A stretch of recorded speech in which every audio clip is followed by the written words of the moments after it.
Hello, good morning and welcome to the Sunday Supplement. On today's show, we'll be reflecting on an epic encounter between Arsenal and Manchester United yesterday. Manchester City, they're seemingly as unstoppable as Pep's emotions. And a World Cup draw for England, which has widely been reviewed as somewhere between a free pass or a collective banana skin. To reflect on these weighty matters and much, much more, I'm joined by three titans of Fleet Street in the shape of Andy Dunn, Chief Sports Writer at the Mirror, Jonathan Northcroft, football correspondent at the Sunday Times, and James Ducker, the Northern football correspondent for The Telegraph. Don't forget, you can tweet the show at Sunday Supplement and the best will appear on screen during the next 90 minutes. So let's have a little look at today's headlines, starting with the Express, which of course features that magnificent game yesterday, Just the Job for United, referring to Lingard's double. More of the same from the Mail as well, Red Mist. Nice use of words there. Paul Pogba, of course, red-carded, will miss the Manchester derby. Then, Big Sam's bouncing from the Mirror, referring to Big Sam's return. Everton, instantaneous start for him. And then from the Sun, we have, so, Antonio, what can England do to stop Hazard? Answer, kick him. Very scientific. And then, looking at the wider issues, from the Sunday Telegraph, we have Southgate ponders a World Cup first. More on that much, much later. Gentlemen, good to see you all. Geoff. What did we make of yesterday's game at the Emirates? Probably the game of the season. I mean, the most absorbing game we've seen this season. You look at it and you think to yourself, well, that's just typical Mourinho. It's, you know, it's an emphatic win. It's 3-1, and they've only had 25% possession. It's the sort of stuff of his dreams. You know, he's probably replaying on a loop. You know, to win with so little possession and to beat one of your rivals like that. It looks like on the face of it, from the scoreline, a Mourinho masterclass, but it wasn't like that at all. You know, to actually concede 33 shots, to actually have to have your goalkeeper make 14 saves, a record for the Premier League since stats have started being collected. That's not in the master plan. That's not a masterclass. That's not, you know, and so there was so much really to talk about. So much the imponderables in that game. You know, was it fortunate that they ran David De Gea? Well, to a certain extent, yes. But were they ruthless in punishing Arsenal's mistakes? Yes. And that's the hallmark of a Mourinho side. You know, Arsenal made mistakes. You read the papers this morning, and it's about Arsenal making catastrophic errors. But those errors needed to be punished. You know, when Koscielny plays that pass, it needs to be intercepted by Valencia, needs the exchange of passes, needs the finish. When Mustafi dawdles on the ball, it needs Lingard's press, and then it needs a fantastic assist from Anthony Martial and a great finish from Lingard. And then, when they're defensively weak again, it needs Paul Pogba at his strongest to shrug off Koscielny and set up Lingard. So they are elements of this Manchester United side that have grown under Mourinho. And I think the significance overall of the game is that after 18 months now, he's now established Manchester United as a force stronger than Arsenal. There's no getting away from that, you know, in terms of where they are in the league and how they look as a team. And you just wondered, for all Arsenal's, well, dominance yesterday, for all their chance creating, you wonder, you know, what chance of Arsenal actually getting back above Manchester United now? You talk about the growth, you know, in terms of how clinical they are in front of goal. I mean, it is a complete contrast from last season. I mean, the number of times you watched, they were so wasteful as a side, and it cost them dearly. I mean, they continually threw points away at Old Trafford. Yesterday, you know, sort of assassin-like, really. They were ruthless, and it was exactly the same against Watford. You know, they you know, a few days earlier, Watford had far better, you know, play for the first 20 minutes. They were really, really good. But, you know, United sort of just took the game really away from them, and I think they did that for Arsenal really in the first 20 minutes or so. Yeah, I mean, what they were, unlike Arsenal, was brilliant in both boxes. Absolutely killers in their box, and David De Gea will never have a better game. But Arsenal, it was hard to know if Arsenal actually played well or not, because they had so much good football in the match, but without the end product. But with United, what I did think is that Lingard and Pogba together makes such a huge difference. There's that link between attack and midfield, brilliant on the counter-attack, and having Pogba out is almost going to stop that bit of progress in its tracks. Other than that, I mean, apart from Lukaku not scoring, United are in very good attacking shape. It's interesting you mentioned the goalkeeper there. I mean, Jesse Lingard was voted the man of the match, closely, obviously, run by David De Gea. I've often found it, you know, when you interview a losing manager, I mean, I think we would all widely accept if De Gea was named man of the match, it wouldn't have been a major surprise, would it? But when you say to a losing manager, you've been beaten, but the opposition goalkeeper is man of the match. So what does it say about your team today? What it said to Arsene Wenger, because he addressed this, you know, and he was quick. Jose Mourinho was quite sort of, not reluctant, but he played it down, didn't he? He was playing David De Gea down. He didn't want to dwell on that. And Wenger, his reaction, what you're saying there, Geoff, is interesting, is that he said, yes, De Gea had a very good game. He said, but we were not efficient. You know, and basically, and I agree with him to a certain extent. There was 14 saves. Now, were there a lot of good saves in there? Yes. Were there any saves in there that I thought, you know what, I really didn't expect him to make that? Probably not. Probably not. When I looked at every save, I thought, well, that's a David De Gea save. You've got to be better than that to beat him. Lacazette had to be better than he was to beat him on that occasion. Sanchez as well should have been sharper. You know, so it's not...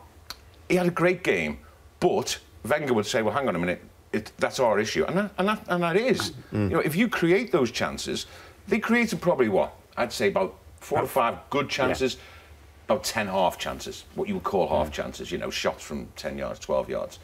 And they didn't look like taking any of them until, obviously, Lacazette scored. I mean, I thought the double save was extraordinary, It was. I think that's one that nearly only David De Gea makes, because he's just got this way of staying with the attacker, standing up, keeping his eyes on the ball. He doesn't flinch, and then he moves very, very late. I think very few keepers technically do that. That was amazing. Otherwise, you're probably right. They probably could have finished. I mean, I think Andy described De Gea, didn't you, in Match Report, as having the sort of reflexes of a Formula 1 driver and the agility of a gymnast. And I think that sums it up. I mean, the double save I thought was brilliant, and when it's played in slow motion, it actually doesn't do it justice, because for the second, the foot positioning was just absolutely superb. But I thought the one from Lukaku, sort of earlier in the game, where actually, you know, again when it's slowed down, it doesn't look as outstanding as it is. But there's a lot of keepers that are going to get beaten there on their left side. There's a lot of keepers that have a weakness on the left side, and he's just, you know, he's so agile that I think the thing is with De Gea, he's at a point now where he actually makes saves which are very, very difficult to make look a lot easier. And I think that's what you were alluding to before. That's my point, James. I wasn't sort of denigrating what he's done. I'm just saying they were David De Gea saves. You know, when he saves with his legs, when he saves with his, you know, what we originally, when we first sort of saw him, thought was unorthodox. But it's not. It's actually the best way of doing it. It's his reflexes. He doesn't waste time going with the wrong hand. He goes with whatever he can go very, very quickly. Well, two things. You say Jose played it down. He actually said post-match, that's the performance of the best goalkeeper in the world. Yeah, but to us, he said that, and that's often what happens, you see, Geoff. You know, he'll go out there and do something for television or radio, and then he'll come in to us and we'll say, "Oh, you just said that, Jose." Go, I didn't mean to say that, in case Madrid are listening. Exactly. Because by the time he came to the press conference and he was asked about De Gea, and it was just a question as a journalist you assume is going to set up a big long answer, he was monosyllabic. You know, he didn't want the narrative to be about his goalkeeper. He wanted it to be more than that. He wanted us to think what a great attacking performance on the break it had been from United. So he was keen to get it away from I think he probably sees, you know, he sees the way it's going. You know, like a lot of managers do. They see the way it's going. They see the headlines the next day, and he thinks, well, you know, I don't want this to be all about David De Gea. Because for starters, it makes it look as though United were basically totally reliant on David De Gea, and maybe they were a bit fortunate to win, and maybe both things are true. But he doesn't want. That's not the thing he wants to be out there. James, does it underline what good business it was keeping him? Yeah, but I mean, people forget is last summer, you know, United and Mourinho gave De Gea the option to go. You know, everyone forgets this. Real Madrid came in. There was an expectation that they would obviously follow it through. Mourinho is on record as saying, you know, I don't want to keep a player who wants to go. And De Gea has loved playing for United. There's no doubt about that, but he's also highly ambitious, and he's seen a team that hasn't got close to winning the title for the last few years. Real Madrid have won 3 the past 4 European Cups, and you know he's from Madrid and fancied a move. But Madrid, for various reasons, partly because of the pursuit, well, mainly because of the pursuit of Mbappe, which never materialised, they withdrew from that. So there's actually a little bit by accident rather than design last summer that kept him. Now might be a bit different. You know, Real Madrid are having a few struggles of their own, but United look quite clearly in the ascendancy. And I mean, there's been reports in recent weeks that De Gea is sort of he's quite happy to to stay on. I think what is remarkable about De Gea is, and you've seen this, say, with Sanchez and Ozil for the first part of the season. Last few weeks, they've really sort of kicked on again. But the head was obviously turned by the contract stuff, you know, Man City from a Sanchez perspective. De Gea has a remarkable ability to block things out and be ultra-professional. And you saw this when Van Gaal took him out of the team for the first sort of few months of the season, a couple of seasons ago. He came back in, he was just absolutely brilliant straight away. And I think that takes a special player who has got the mentality that they can detach themselves from what's going on around the scenes. Because we often look at players as robots, and they're not. A lot of them are human beings, and they're affected by things off the field as we would be in sort of everyday life. He is almost like a machine, isn't he? Yeah. He is just... And, you know, people talk about title credentials of different sides and stuff. No team wins the title without an excellent goalkeeper. I think this is one of Liverpool's problems, is they've got obviously other issues in the team, but he is not a good enough... Mignolet is not a good enough goalkeeper to win a title for a team. De Gea saves points. He saves you 10 points a season. He is a remarkable goalkeeper, and keeping him, it has, I think, been, for all the, you know, as important as Pogba coming in and some of the signs have been, for me, De Gea staying has probably been the best bit of transfer business United have done. Is David De Gea, though, the highlight of yesterday, if you like, the main editorial talking point from that game? I think in the end, it was so extraordinary. It's a Premier League record. I mean, doing the match point, it was really hard to know what the talking point was. You wanted things to stop happening, and there were so many, weren't there? Yeah, it was like, just stop now. It doesn't have to be one, does it? No, it doesn't have to be. I think some games are so rich in so many ways that we don't have to sort of focus on one issue. We can. What's the wider significance of that victory for Manchester United yesterday? Well, more than a top six side away from home, but what is the wider significance? I think it's a title race, isn't it? They've come through a tough game ahead of the Manchester derby in tough circumstances, and I think they've shown City that they're not going to go away. They're going to set a certain standard. I think United are on course for 90 points, which is incredible. They might not win the league, but they might get 90 points. So they're saying, City, we're not going away. This is where we're going to be, and City have got to maintain their standards to stay ahead. I think Arsenal weren't in the title race anyway, but I think we can definitely count them out now. But it was a test that United came through. It was. That's it. They're not going to fade away. I think that Geoff, is the widest significance. The immediate, loads of things of immediate significance, loads of things about the game. I mean, to me, from an Arsenal point of view, for example, you look at it, and that was a good performance. They've been playing well. And Sanchez knows a little bit instrumental in that. And you still, every time now, you look at this Arsenal team, and I looked thinking yesterday, you know what? These two are going to walk away. You're going to lose your two... And people will get in touch with me and say, no, they're going to stay, they're going to stay. Well, they're not going to stay, are they? I mean, they're really... It would be remarkable if they stayed. What evidence is there that they're going to stay? They've repeatedly there's none. Said that until they haven't signed a contract. There's none. And then you look at that Arsenal team, you think how integral they are to that. You know, and Ozil did quite well again yesterday, probably not as well as he's been doing, but he was good. Sanchez, not much came off for him yesterday, but, you know, you could see he was putting the effort in. And you look at that now and you think, you know, how did it come to this? You know, what will happen to Arsenal if those two walk away and they don't get adequate replacements? And for me, that's always the significance now of every Arsenal performance, is how did they allow this to happen with loads more players out of contract at the end of next season. And then immediate significance is from a Manchester point of view, is Pogba, of course. You know, who was immense yesterday and is now missing from the Manchester derby. You know, you couldn't have had... the only person maybe Jose would have wanted to lose less is David De Gea, other than Pogba. Just on the Ozil and Sanchez point, I think the situation is amplified as well by what's happened in the transfer market, because you are now going into the market, unless there is the odd... you know, free signing, the best two free signings probably next summer are going to be Ozil and Sanchez, is how do you replace those players? You know, because a Sanchez like-for-like replacement is going to cost you £120 million. An Ozil replacement is going to cost you 80. So unless you get very lucky, or you've got, you know, a player you identify and you think, and he hits the ground running in the Premier League, they are going to have a very, probably a harder situation than ever replacing sort of two stars. It's also not beyond the bounds of possibility that Ozil could go to Manchester United. So there's nothing stopping him from doing that if they want him. Sanchez could go to Manchester City. There's nothing to stop them. And when you look at that, you think to yourself, you know, what a shame that Arsenal in that situation, because I think they're a good fit for Arsenal, and I think they make Arsenal tick, and I think it's really crucial that you know, Arsenal continue at a level. You know, the more clubs we have in the big, you know, we call it the big six now. You know, we want it to stay at six, at least. So for them to lose those two to rivals within that bracket, you know, it's just, you know, unthinkable, really. But probably going to happen. OK, a couple of quick ones. Was it a red card? Yes, I think it was a red card because he endangered the opponent, and people keep going on about intent and was it malicious. It doesn't. Not in the laws of the game. It doesn't matter. Totally irrelevant. So it was an unusual position for Bellerin to put his body in, but football players end up in unusual positions. It's just a fact and reality of the game. It's what actually one of the things that makes the game so good.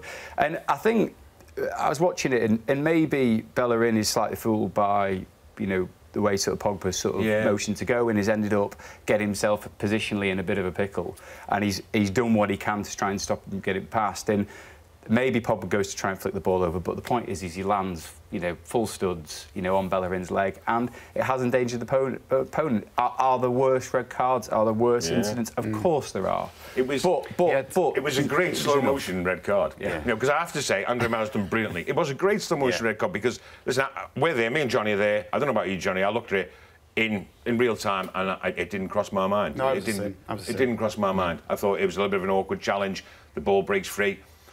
And then, I mean, the Arsenal players did make... The Arsenal players close to it did make a bit of a meal out of it. I'm not saying that affected Andre Mann's decision, but he clearly saw it. So fair play to him for seeing what we only really saw on the replays on our monitors. Lastly, on Manchester United, you briefly touched on it, Jonathan. Romelu Lukaku didn't score yesterday, but what was his contribution? He was good. He linked up really well, and it does suit him, as I said, having Lingard there, because Lingard's just got that extra sort of speed and dynamic that Mkhitaryan doesn't have, so it keeps Lukaku in touch with the midfield. He didn't even have any chances, really, so you couldn't judge him from a finisher's point of view, but I thought it did show, given that we said at the start of the season that he had to improve that link part of his game to be a Man United player, it did show that that's coming. So 1 goal in 12 wouldn't bother you if you were Jose Mourinho? No, it bothered me. It bothered me, and maybe that's why Zlatan didn't even travel yesterday, because maybe Zlatan's going to start coming in and playing full games. But it would bother me more if he was hiding and wasn't contributing anything else in matches, and I thought he did contribute yesterday. OK, that's round up Manchester United nicely. After the break, we'll be discussing Manchester City, the team they've got to catch, and we'll be having a little pep talk.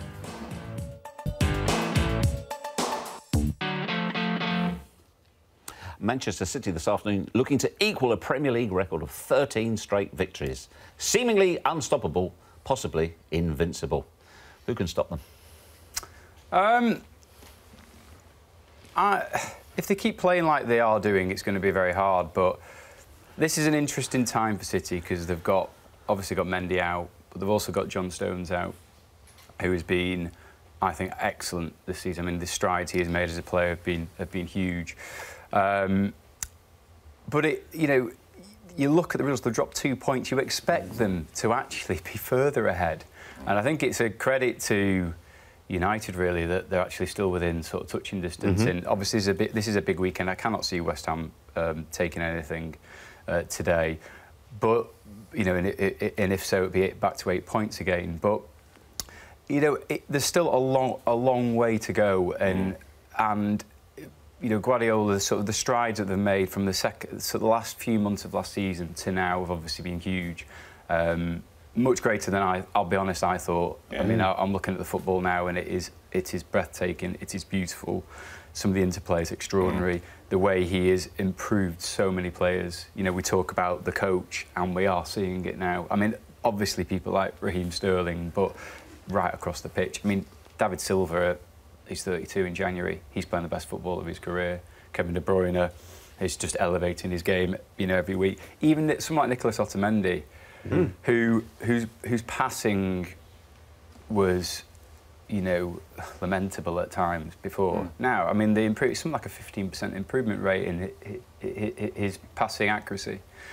So there's been improvement right across the pitch, but you know, you don't get extra points for beating teams 5-0 and 4-0 and everything, you know. And I think the Christmas period will be very interesting. I still think they'll win it, but I don't necessarily think we'll win it by sort of 10 points. I think United are a hard team to beat, and they won't drop too many points. And it also, I mean, you know, Chelsea have won, I think, six games and drawn one of the last 7. I mean, that actually goes to show what a pace City are setting. That Chelsea are still, 8 points behind, and it could be 11 at the end of today. I mean, that is how good City have been. But, I don't think it will be a one-horse race. I think it will be. I think it will still be interesting. What do we put those improvements down to this season? Why are they the areas that James just identified? Why are they much better? Do you think it's just Pep's having a year to bed in the Premier League, or is he doing anything particularly different? No, I think he's doing more of the same, and they've sort of got it now. And I think one of the biggest issues, I mean, the individuals are playing beautifully, so many top performers, but he seems to have now got them playing his football and his system so that it goes beyond the individual personnel. They just create so many good positions on the pitch, so many chances in games, and are doing things like defending set pieces better than anyone else. If you look at the stats, defending generally better than anyone else. So the whole Southampton. So the whole system's working brilliantly, and then you add in he's learnt, you know, what he needed transfers wise. He's improved the squad, which gives them that extra sort of pace on the flanks that they needed, and sort of quality. And I think mentally they're better.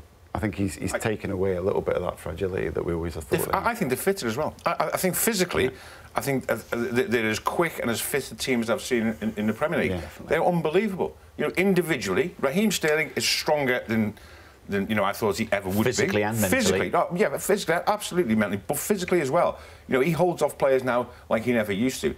They are all across the board. I see them, you know, going from the first minute till the 90th minute. Physically, they're normally superior to their immediate opponents. Their ability to get the ball back, on the rare occasions they do lose it, is incredible.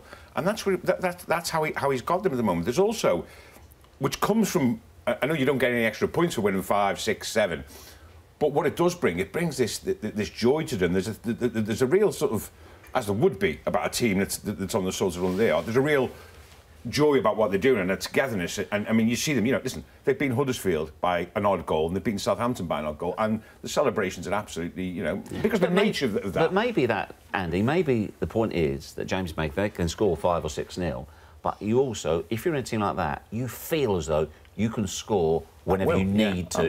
Not at will, but when you need to. Which, to have that in your armoury is extraordinary. I mean, Vincent Kompany says, we go into games now feeling like we can win.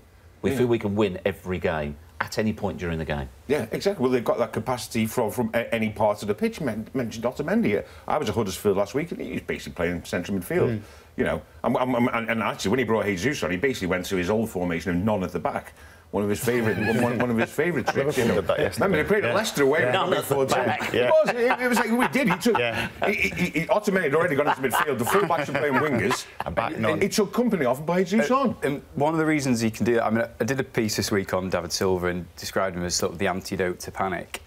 Now, a lot of teams would crave just one player like that who wants the ball all the time, no matter what the circumstances, no matter what the pressure.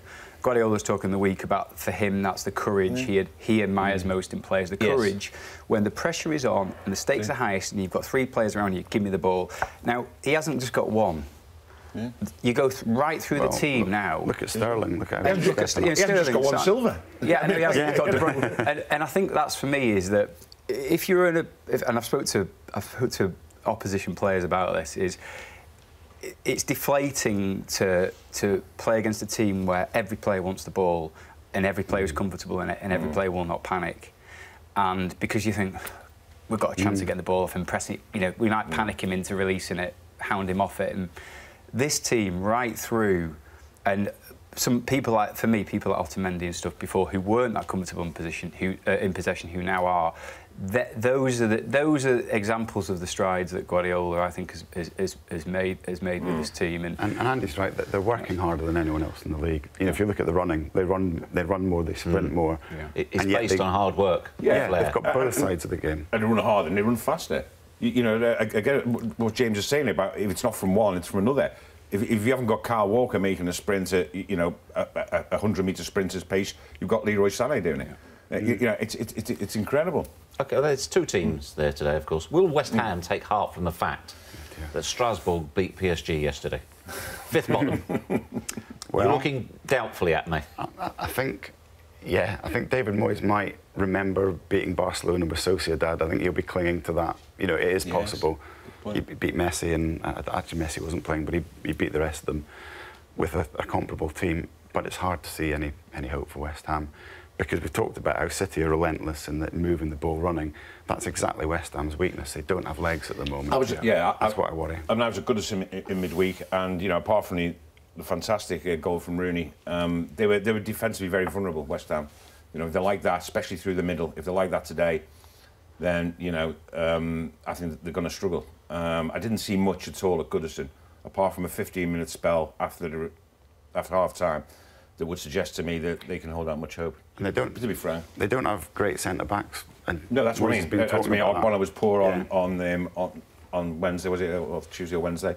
So listen, they've got a chance. I mean, like I mentioned before, you know, Manchester City only just got past Huddersfield, who aren't on a good run of form, and whose form has been exposed by Arsenal in midweek and yesterday. So it's not as though there's no chance at all. But if they do what Huddersfield did, which I suspect they will, which is basically defend in numbers in their own third of the pitch, never mind their own half, then they've got a chance. Huddersfield were, you know, a few minutes away from getting a point. So, I mean, that's their best hope. Now, one other thing on Pep Guardiola's mind as well, as West Ham today, is that he has until tomorrow night to respond to the FA's inquiry to explain his behaviour after the Southampton game, when he, how should we say, addressed Nathan Redmond in a fairly vociferous manner. What did you make of the whole thing and the response to it? Well, I mean, you were critical, weren't you? Yeah, I've got strong opinions on it. I think what he did was wrong, and obviously I've been given a barrage of abuse back from a lot of Man City fans who disagree with me, which is absolutely fine. But for me, it was irrelevant what he said to Redmond, and you know, the piece I wrote was based on you know, taking Guardiola at his word that he actually complimented Redmond. I thought that was irrelevant. For me, the way he went about that was wrong. I said, you cannot go over to an opposition player and start jabbing him in the chest, shouting in his face, basically accosting him. It's like me going down the street, you know, seeing you, Geoff, and, you know, going up to you and saying, I like your coat, but you're wearing it terribly. And starting jabbing you. You wouldn't be the first. And, you know, and you feel your spaces. I get all of that, and I saw your work on it in the week. But what is your reflective thoughts? A, having heard Nathan Redmond say, look, I had no problem with it. He was complimented. He's one of the greatest coaches in the world. And then, perhaps more interestingly, Pep has said, look, I'll be completely honest. I've done this before with my own players, Kimmich at Bayern Munich. I am not in control in those scenarios. But the example of his own player is not a good one, because it's his own player. He can do what he wants to his own player. I mean, what about the admission, though, he's not in control? People keep talking about Kimmich. He did this with Nicolas Otamendi in a Champions League playoff in Bucharest. Otamendi dived to his feet, almost conceded a penalty about a minute before half-time, and Guardiola went berserk at him on the pitch. And obviously a lot of us haven't seen Guardiola at close quarters on a regular basis. And it was, you know, fascinating to watch. He absolutely tore a strip of him, but it's his own player. I'm not in control.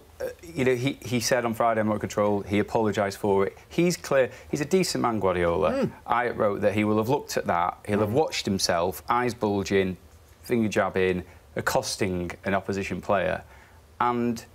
And he will probably have been slightly embarrassed by his behaviour there. And for me, it didn't matter what was said to Redmond. The way he went about it was unacceptable. You cannot do that to opposition players, you know, particularly not in public. And I think that's where the FA need to draw, you know, a line and come down. The other aspect of it, which is a moral one, is, and this isn't punishable necessarily, but is he was basically telling Nathan Redmond, why didn't you attack, why didn't you attack?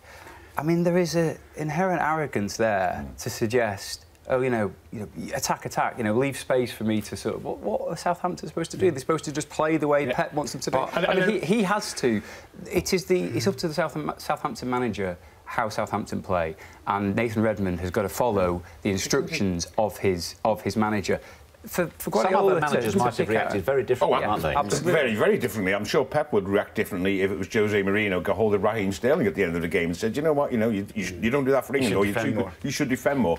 And also it puts Redmond in the invidious position of where he clearly didn't want to hang Guardiola out to dry. So he said, and he said, well, he replied to him, I'm only doing what my manager told me, as if almost apologising for, in Guardiola's eyes, not expressing himself enough. So, I mean, I won't repeat everything because I agree with everything that James has said, everything. And what I would say is what the broader element to it is that there's, 14 games gone in the season, 14 games gone, and you saw that intensity, where he admits he's lost control. The intensity was there at the end of the Huddersfield game. It was there at the end of the Southampton game. It must be, being Pep must be, hard work. It must be really, really hard work. I've never seen a manager, and we've seen a lot of managers who are intense, but never, But he's like that. You look at some of his pre-match and often his post-match interviews, particularly broadcast, you can tell his mind is just absolutely racing. Yeah, geniuses aren't normal, though, necessarily, are they? They're not ordinary. No. And I would argue that if he's not in that, he's certainly heading to that bracket as a football manager. Certainly, what he's done and what he's crafted. Does that excuse? It doesn't excuse it, Jay. It doesn't. I'm trying to sort of get to some explanation. Rationale. Because he has this 32-minute rule, doesn't he, where he cannot. I mean, Manel Estiati, one of his sort of closest aides, says he can only stay away from football he can only not talk about football for something like 32 minutes. After that, he starts scratching himself. It's pretty boring. Where'd you come up with the number 32? That's typical. He's measured it. He's been apparently. No, not you. No. Yeah, I don't know. Had you time? Imagine Estiati with his stop. I'm all right. It's only been half hour. Oh, it's getting a little alarm. I mean, it's good you don't have this rule here, really. Look, I mean, I agree with both the lads to a certain extent. It's wrong, but where I disagree, does everything have to be dealt with by the FA? Does everything have to end up in an FA charge? Because this is two adults. Nathan Redmond didn't have a problem with it. Pep Guardiola has apologised, said, I can't control myself. He's been quite honest. Shouldn't the matter just end there? I mean, we know he shouldn't have done it. He knows he shouldn't have done it. But Redmond's fine. So for me, we don't have to make everything into a big FA case. It's the problem, though, from the FA's point of view. And what would they be charging him for, though? But I would say for accosting basically an opposition player in an unacceptable manner. And conduct. And I'm not talking about the most severe punishment. I just think there needs to be they need to clearly deal with the matter. So if something like this happens again, there is a. Don't forget they've only asked for a letter to explain his conduct. That's all. I think they've done the right thing. What you said in your piece, James, you were saying you weren't calling for the touchline ban, were you? No. I don't think anyone is calling for that. But did they have to do something? Well, yes, because they have to, from a disciplinary point of view. Otherwise, they're seen to condone. They're seen to condone it. So it's condone what, though? I mean. Well, then the next time, what happens then if a manager? Let's face it. In extreme circumstances, if that was a different player might have reacted rather differently than Nathan Redmond. A different player might have said, other players join in. What are you doing in my face, shouting and screaming? Get out of the way. A different player might have hit him. I mean, a different player. It's not beyond the bounds of imagination. So then, if that happens. But shouldn't those two individuals be allowed to decide whether that was a good or a bad interaction? That's my point. Okay. Yes, someone else might have hit him, but I think managers should be allowed on the pitch anyway, ever. Yeah. Controversial. OK, well, we've got to go to a break so I can get in Andy Dunn's face. After which, we'll be talking all things World Cup.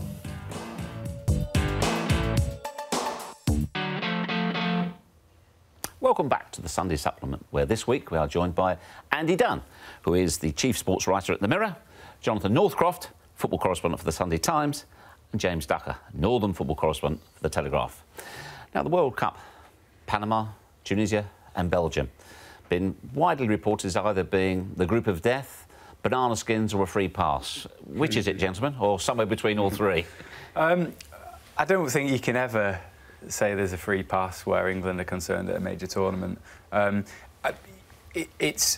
It's the best group, I think, bar Group A. I think everyone would sort of widely agree. I think if you're Germany, you're rubbing your hands with glee if you get that sort of group, and and everyone would firmly expect them to sort of top it. With England, yes, I would absolutely expect them to progress in the top two.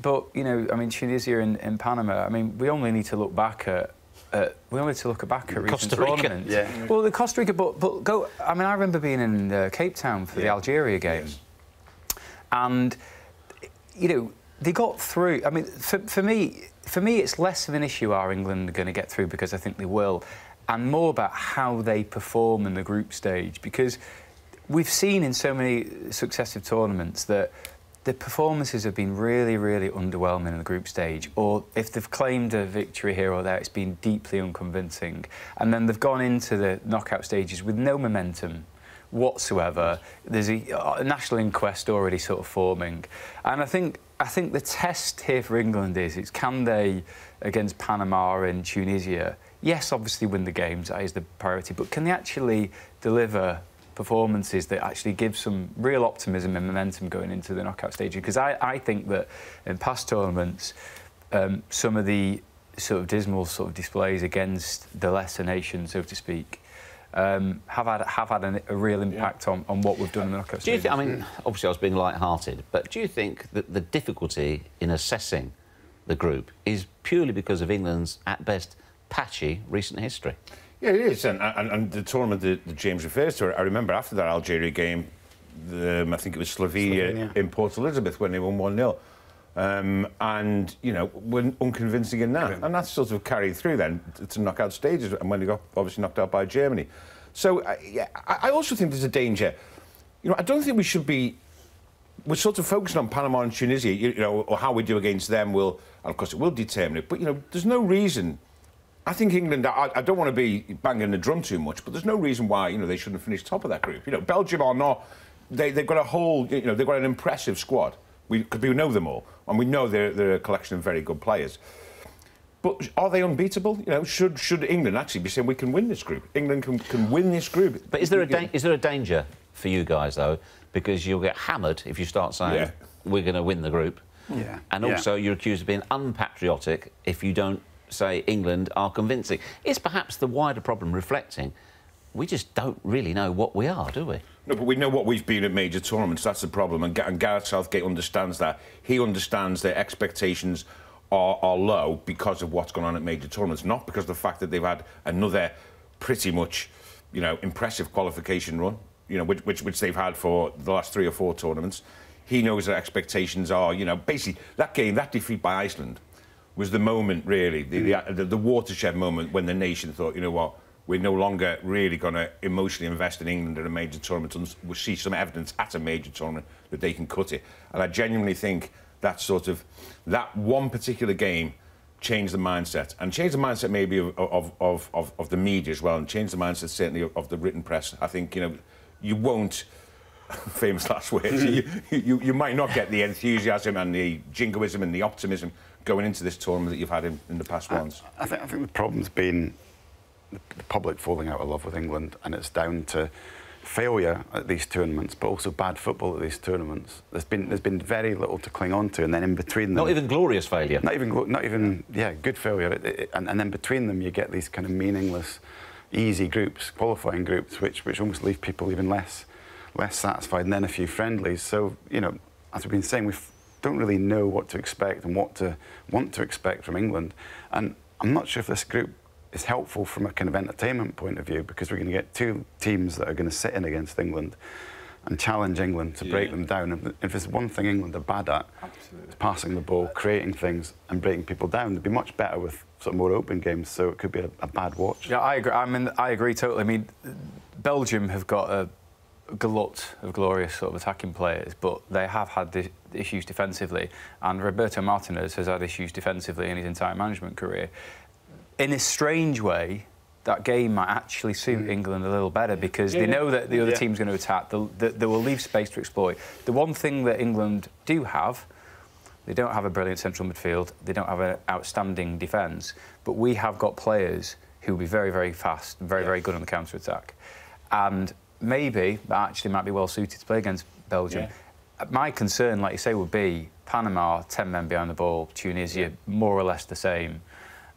And how we cope with that. I mean, we were dreadful against Iceland when we did it. We were dreadful against Algeria. You know, a lot of the teams. I mean, even in qualifying, those teams when they've got. I mean, we've claimed some. We've claimed some pretty unconvincing sort of qualifying wins against teams that defend deep. If it was a favourable draw, James, do you think it's even more favourable that the fact that Belgium is the last game of the 3? Oh yeah. Well, you would think so. You would think so, but as we've just discussed, you know, you would think so. That's but why I asked it. Would you rather have played them first? I personally would have preferred to play them first. No. No, you want them last. You've got a better chance of getting points on the board. You get beaten in your first game, you're under pressure straight away. Yeah, but I don't know. I look at those really, really desperate, laborious, difficult games where, you know, we might scrape a win. It goes back to my earlier point about everyone's like, oh, it's just the same old. It's the same old. I don't think it's a bad thing at all, as Johnny says, that we play Belgium last. But I don't think it would be terrible if we played Belgium first. If it had been a different group, and it was even tougher, say opposition, maybe you want to play the best side last. But I don't think it's as bad as. What's interesting when you talk about the problems of breaking down teams like Panama and Tunisia, we assume, and we're not 100% sure, but we assume that they'll probably play quite defensively. Is what you do in the build-up. You know, what England have done in the build-up is play very good teams. Play Germany, play Brazil. Yeah. Playing, is it Holland and Italy? I think. You know, I understand why he wants to test himself against the best. The flip side of that is, are they really practical tests for what actually England are going to face in the group? You know, are they going to bear any resemblance whatsoever to what the task they're going to face against Panama and Tunisia? Go play Northern Ireland. Good point. Maybe exactly. Go and play Northern Ireland and say make it difficult. You know, make it difficult for us. You know, which they would make it. How many fixtures has he got left that he hasn't named as yet? There's normally a couple of games. I think, three. Yeah, so the warm-up games could well be a nod towards the type of opposition they're going to face. Yeah, possibly. So he's got 3 or 2. I think he's unsure. Obviously, they've got Holland and Italy next March, isn't it? And then either 3 or 2 in the actual warm-up games after the end of the domestic season. Are we also going to see a manager actually playing the system and the players that he wants to play in the tournament? Because that would be nice. That would make a change to play. Obviously, you want a backup plan, but whether it's 4-3-3 or 3-5-2, play it. Play your players there. Maybe 1 or 2 will be, you know, can be changed. But we seem to get to tournaments routinely without actually any idea about what our best system is, what our best players are, and how often they're being utilised. I think we will get that from Gareth. I think that's the one thing we will get. I think he's got a clear plan, and he doesn't listen to us, which is one of his greatest strengths. He's going to go with 3-4-3 or 3-5-2. You say he has a clear plan. What he doesn't have at the moment is a clear idea as to who his captain's going to be. And he has floated this idea of going to the World Cup without a captain. You know, do like some other countries do. Who cares? Just give the armband. Well, he has to have a captain. I mean, no, a permanent England captain. Well, you have to name one in the squad. Yes. When you submit the squad list in, you have to have a captain. You have to name a captain. Yes. But then on the field of play, on the field of play, he could easily pick somebody he knows is unlikely to feature at all to take that weight away, which is a very interesting thought. Yeah, I can see what he's trying to do. I mean, Gareth, as a player, was appalled when he experienced the cult of David Beckham as a player. You know, didn't think that was healthy for the squad as a whole, particularly in Japan when there was Beckham mania. So he's always wanted to get away from that as England manager and promote an idea that everyone's a leader, blah, blah, blah, the captaincy doesn't matter. We do make too big a deal of it, but I just do wonder if he's taken it a bit too far, because it is going to become such a talking point that he's going to get bored of answering questions about it, and it may just be a distraction that we don't need. There's a flip side to it. I know he has said that, you know, you see the captain, they just take on too much. You mentioned Wayne Rooney. Yes. It takes on far too much. There's the other side of it, which we're all very familiar with. When things go wrong, if you've got an experienced voice, somebody could handle all of that. You haven't got to worry about another member of the squad going out and speaking to the media who can't handle certain situations, and that's where a captain can come into his own. I just think we massively overblow the importance of captaincy in football, and I think, you know, people look back at, you know, the motivational captain, the inspirational captain. It's not like cricket.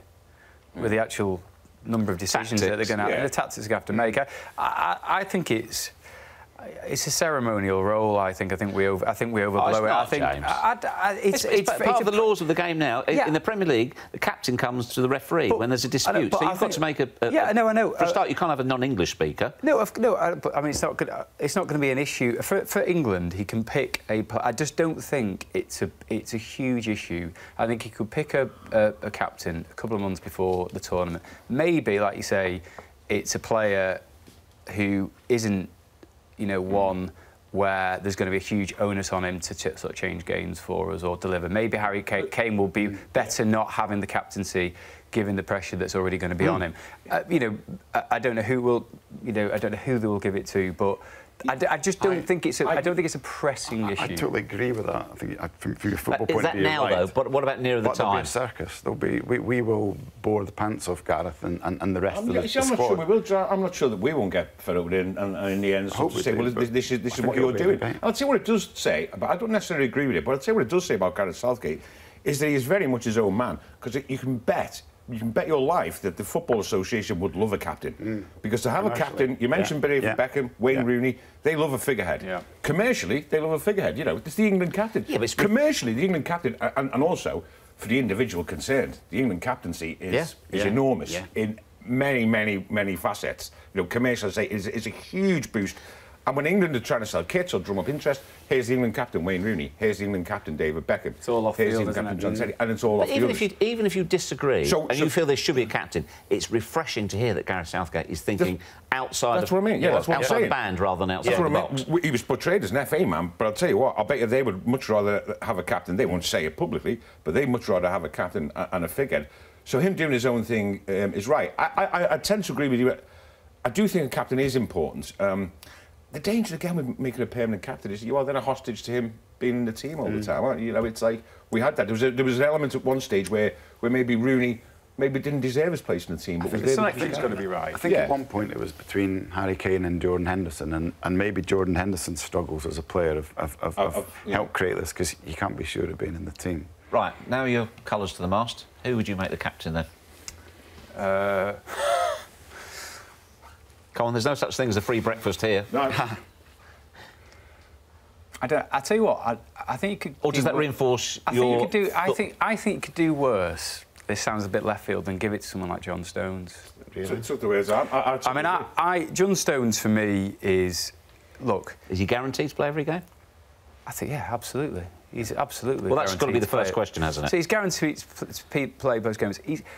Stones isn't a player who lets too many things bother him. If he did, he'd have stopped playing the way he does a long time ago. Clearly, he plays the ball into David Silva and Kevin De Bruyne most weeks.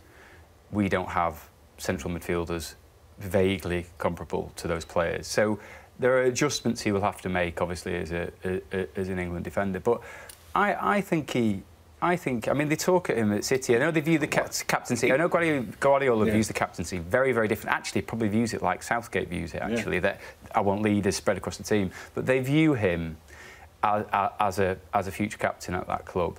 And I think he could be a very modern-day captain. He brought him in, Gareth brought him into the final press conference before the Brazil game.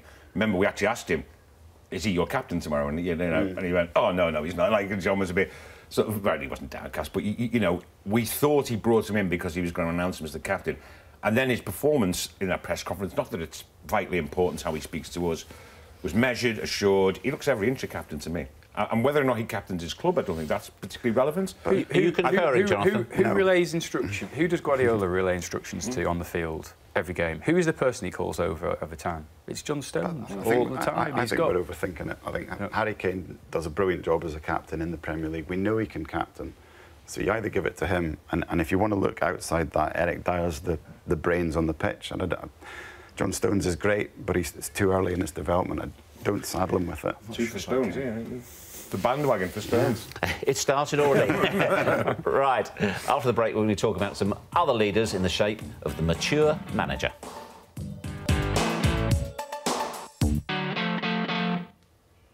Quite a few teams have been in trouble of late, but it would seem that every cloud has a silver-haired lining. The turn of Pardew, Moyes, Hodgson and, of course, big Sam Allardyce.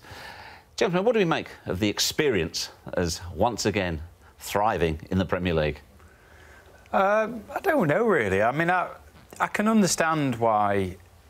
Talking about Everton first, I can understand why they have turned to Allardyce. Obviously, you know, Marco Silva, I think, was their first choice, wasn't he? Watford pretty adamant that that wasn't going to happen.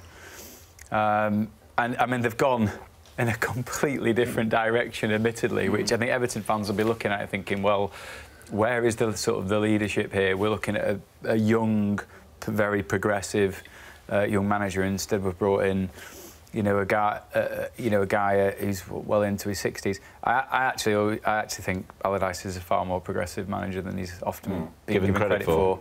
And I think some of his teams... I mean, I used to watch, obviously, a lot with Bolton side. I used to actually think the middles, the Wenger carping about the way they play. He used to actually play some really good football as well. So, and, you know, the last two games, I know, obviously, it's only Huddersfield he's officially taken care of. They just looked... They looked organised. It was the work rate against Huddersfield, but they looked like a properly well-oiled unit. And I mean, the goals were. I mean, the flick from Calvert-Lewin, I think, for one was absolutely. It was sort of like Martial's Arsenal, very similar. Yeah, so Allardyce, I can totally understand that. Pardew is an odd one for me. And I think Hodgson's doing OK at Crystal Palace so far, in a very difficult task. The flip side is if we had a huge number of outstanding young English coaches coming through, you will probably be asking a lot more questions. But I'm struggling to sort of see where they are. I mean, what's interesting is people tend to say, well, the reason why these guys, you know, with all sorts of experience behind them are getting these jobs is because clubs don't want to take any particular risks. But I don't quite... I get that with Sam to a certain extent. I don't quite get it with, say, David Moyes or with Alan Pardew, because their recent records with clubs hasn't been very good. You know, as much as I think they're good coaches, you know, and I like them a lot, their actual records aren't that good. I mean, David Moyes' record, for example, you know, with his last 3 clubs, he hasn't won many games. I think it's probably 10 out of the last 50. I think it was something like 20 out of the last 100. He's in a losing habit, and, you know, he'd be the first to admit that. So how is that not a risk?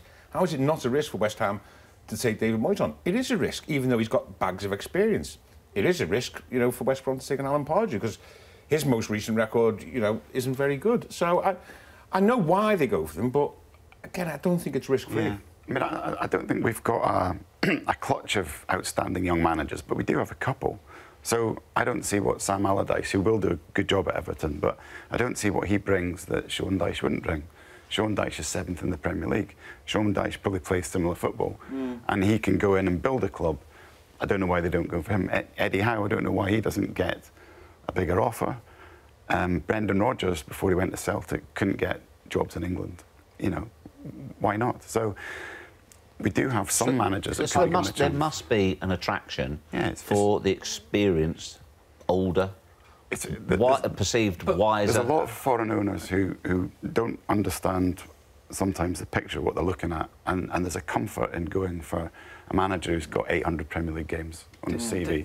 We're talking like Dyche is very experienced now, isn't he? Yeah. I mean, we're talking like Dyche is not experienced. You know, I mean, in a way, I think he would have been... He could almost be the young sort of version of Allardyce, really. It'd been a more logical appointment if it was a long-term thing they're looking at. But you almost wonder with Everton whether they're like, no, we'll stabilise it. It's an 18-month contract, yes, and then we'll review it after that. Maybe Marco Silva might be free then. I mean, I'm not critical of any of those appointments, but I am genuinely staggered, absolutely staggered, that Sean Dyche was seemingly nowhere near the Everton job. I find that amazing. Have I got that wrong? I mean, he was heavily linked, wasn't he? But I don't think he was. I don't think he was ever seriously. There didn't seem to be any substance to it at all. No, seriously considered, which is an odd one. I think he's done an outstanding job there. I think what sells Sean Dyche for me more than anything is, I know we talk about results, but is what the players say about him. Players go in. I mean, Stephen Defoe did a really interesting interview with one of the Belgian papers a few weeks ago. Said, you know, a very experienced player, very good player. Came in, he said, I've never in all my playing career experienced a dressing room like this. It is... What aspect? Well, I think Dyche was very, very. I mean, he's a disciplined individual, and there's certain things that he expects, but it's got to a point now where it's a self-policing dressing room.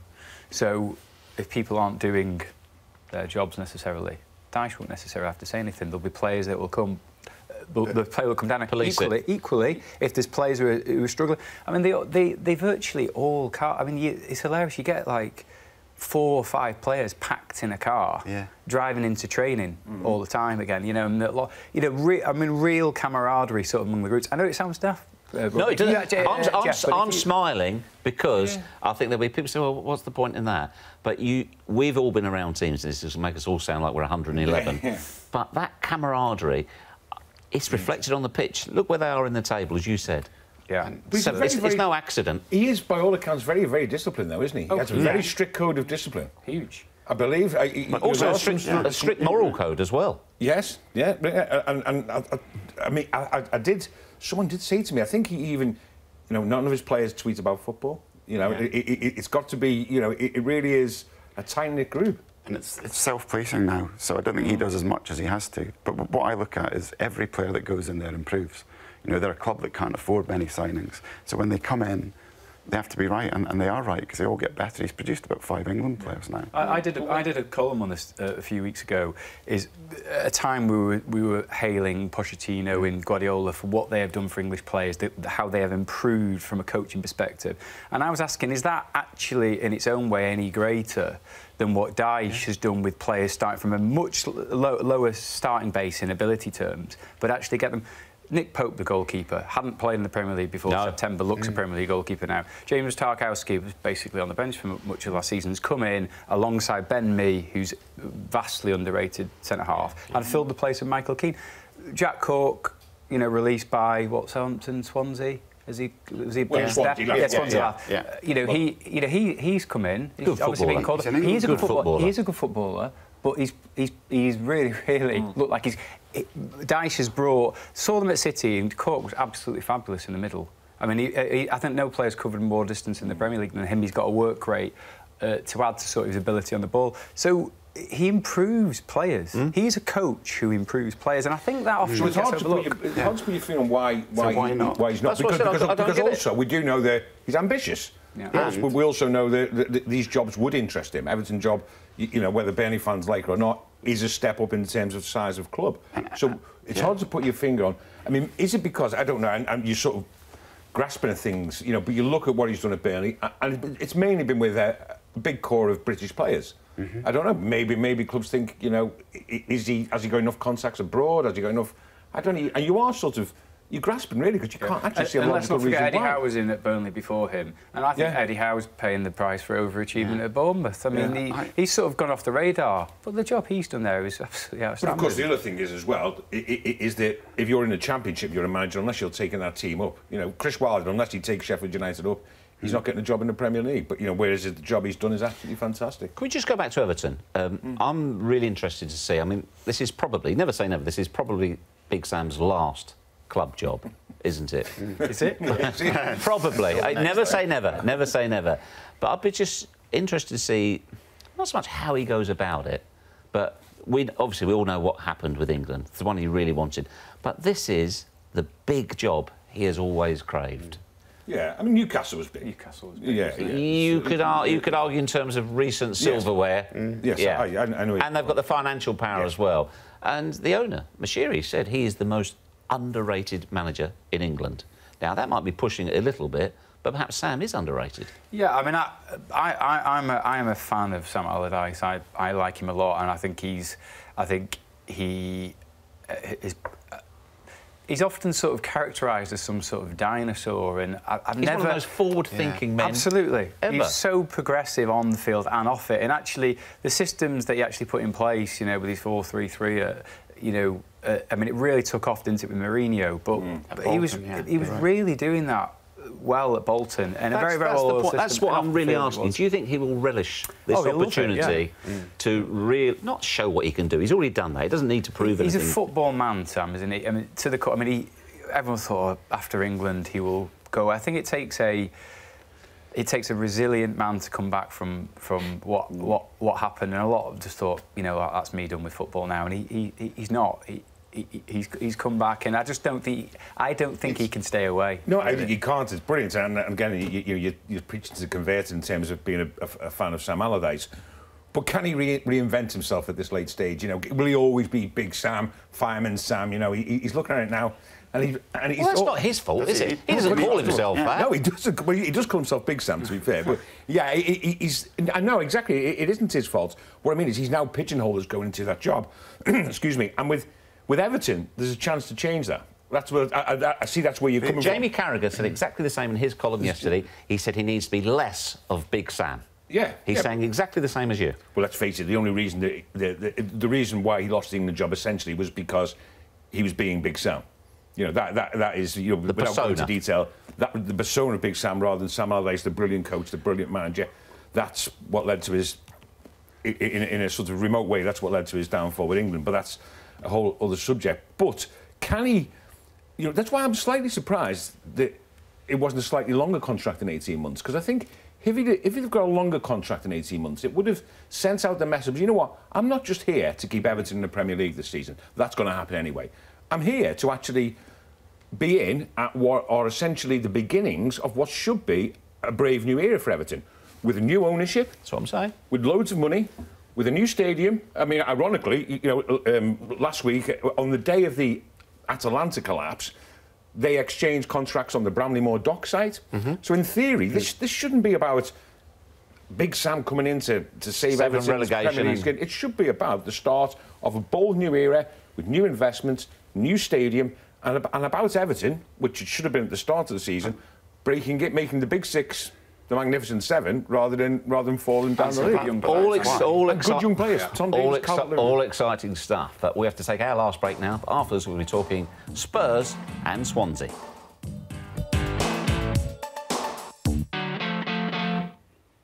Another draw for Spurs yesterday. It's now just 5 points from a possible 18. This is a team who were lauded as potential title contenders at the start of this season. Things have gone somewhat awry. They have. I mean, you know, on a basic level in terms of the team itself, you know, we've always known that maybe the squad isn't as deep as other squads in the so-called Big Six. And you know, you've got one or two key players. If you lose them, you struggle. And without a doubt, they've missed Alderweireld. I was at the Leicester game in midweek, and you know, defensively, they look surprisingly vulnerable. You know, they've been switching from the 3 to the conventional 4, and they never ever looked comfortable there. So I wouldn't put it down. We're too quick to say teams are in crisis. You know, they got a man sent off yesterday. They've drawn one each. Yeah, but that's not a good return that I just described, is it? No, it's not a good return. But then, you know, in the end, it's one that. If Kane's not, you know, maybe... I mean, Dele Alli is clearly suffering a little slump in form that young players can suffer. All these things combine, you know, fine margins for you to lose the odd game. They're not getting thumped. You know, and that's what happens. You would expect, you know, we can't have every one of the top teams, you know, winning all the time. You know, there's got to be a blip, and this is their blip. Yeah, but they were tipped 15 points behind City. And we're only... and that's before they played today. We're only just into December. Yeah, there was even 2 months ago they looked possibly the likeliest challengers, but it is a thinness of the squad. I think the player we don't often speak about is Moussa Dembele, because when you look at Spurs, they don't have the creativity or the control that they maybe used to have when he was. Fitness is his big problem. Fitness, isn't it? Yeah, when he was firing. And you couple that with Dele Alli losing his way, and I think there's a problem there. I think Dele Alli's got to be himself or Pochettino to seriously look at what type of footballer he wants to be, because at the moment he's just running around trying flicks and trying to poach goals, and Spurs have got Harry Kane to score goals. They need more from Dele Alli, and he needs to be refocused. And then when you take away Alderweireld, you don't even have the defensive foundation. If you're looking for deeper reasons, you know, I'm not saying this is one, but if you're looking for deeper reasons, you look at that Danny Rose interview with Dave Kidd from The Sun earlier in the season, or the start of the season, about not being paid, you know, what he's worth, and you know, make sure he does get paid what he's worth. You know, I'm not saying that that's affected them, but it did basically give a window into the underlying issue that will affect Dele Alli, will affect Danny Rose, will affect Harry Kane eventually. is that they are not being paid what they could probably be paid elsewhere. Now, does that have a psychological effect on you when you go out and play? I'm not sure it does, and you would hope to think it doesn't. But maybe that is one thing that... I think it is an issue because they are paid so much less, that team, than you would get at the Uniteds, the Cities, and especially, and even the Chelseas and the Arsenals, that I think they're going to have a collective problem next summer at that club. I mean, they're obviously but not right now, James. You don't think it's connected I watched them now, and they look to me like a team playing almost like they thought last season's as good as it got. I mean, they had a terrific run, didn't they, for the last 3 months of last season, and it just wasn't enough to hold back Chelsea. But it's almost like the wind's going out the sails, and it's like, oh, we gave it a really good go and we just fell short. And can we get back to that standard? Maybe. And I totally agree with Johnny. I think Ali is actually. Look, there's a long way to go to the World Cup, and I'm sure he'll recover his form because he's a very talented player. But if that progresses, there is an argument about is he going to be, should he be in the England team? And I watch him. I've seen him at the moment, and he looks like he might benefit from a game out. Yeah. Or another coach who has problems right now is Paul Clement. As I said, 9 losses from 12 games. That form is just dire, isn't it? And he's a very honest man, very open. How does he change this? The honesty that you speak about was reflected in his press conference after the game yesterday. I don't know if you've seen the quotes, but he basically says we weren't good enough, we don't offer enough going forward, we don't score enough. Apart from that, we're okay. But to me, that, I don't want to see any manager sacked, and I certainly don't want to see Paul Clement sacked. But that was we spoke before about Everton. And people said about Everton that they messed up the succession to Ronald Koeman because they didn't have anyone in place when they sacked him. So why did they sack him then? Well, I remember being in that press conference after the Arsenal game when they were beaten 5-2, and he was finished. You could tell that he was no longer up for the job. They were no longer up for him. He basically said to us, go away and write what you want. And I came away from that thinking that's the press conference of someone who knows he's gone. And when I read stuff from Paul Clement this morning saying we weren't good enough, we weren't creative enough, we haven't been, we are bottom of the table because we deserve to be bottom of the table. When I read that, it's honesty on the one hand. On the other hand, to me, it's the speech of a guy who knows that his days are numbered. Jonathan, 10 seconds from you on this. Well, they say they're not going to panic and they want to back him, and it's not going to be Tony Pulis. And I just wonder if in 2 weeks' time it'll be Tony Pulis. James, your 15 seconds worth. I think when you're worrying where your next shot on target is going to come from, let alone your next goal, I think that's where you've got real crisis of confidence and big problem. Don't forget, you can download the podcast from all the usual places or catch up on demand. Thanks very much for watching. See you next week at the earlier time of 9 a.m. Goodbye.